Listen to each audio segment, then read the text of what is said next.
Every Christmas morning, I woke up to new presents outside my bedroom door. The problem was, my parents stopped doing that years ago. I was home from college for winter break, staying in my childhood bedroom for the first time in years.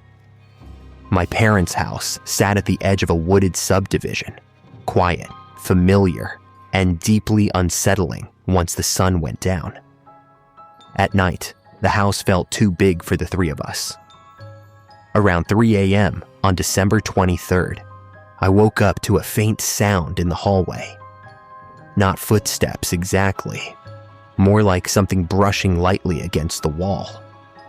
I stayed still, telling myself it was the heater or the house settling.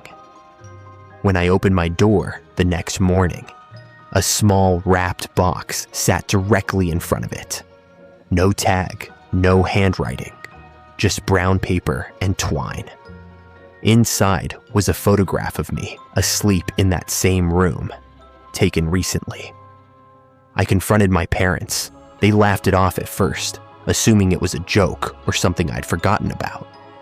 But I could tell by their faces that something felt off. The next night, I locked my door and stayed awake. At 2:47 a.m., I heard slow movement outside. Someone stopped directly in front of my door. I could hear breathing, controlled, patient. Something slid across the floor. In the morning, another box waited outside. This one held my college ID.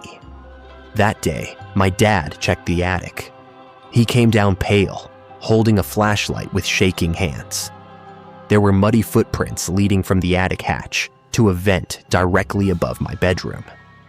The police searched the house but found nothing.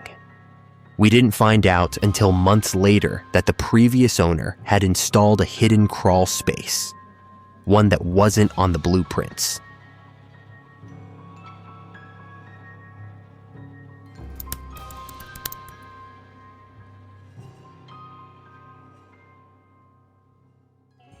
He knocked exactly 3 times, and when my dad asked who it was, the man already knew his name.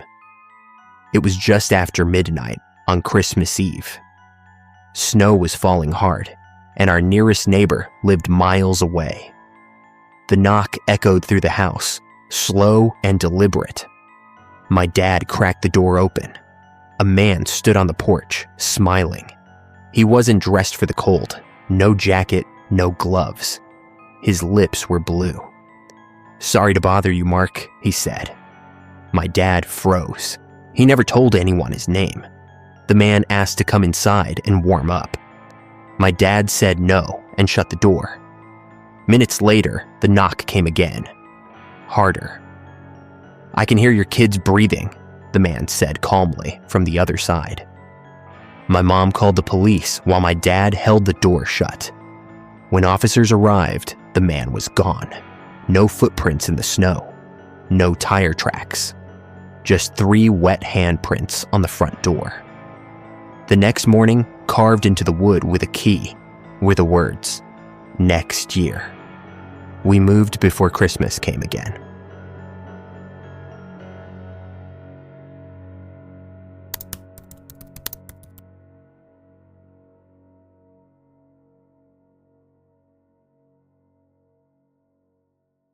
I was 8 years old when I learned Santa wasn't real, because the man in the costume wasn't supposed to breathe like that. I woke up on Christmas Eve and saw Santa standing at the foot of my bed. His beard was crooked.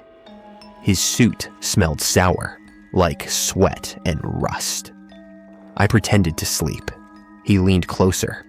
I could hear his breathing, fast and excited, like he was trying not to laugh. Then my dad yelled from the hallway. The man ran. Police found muddy footprints leading from my bedroom window into the woods. A man had escaped from a halfway house nearby and stolen a Santa costume earlier that night. Years later, my dad told me something he never shared when I was a kid.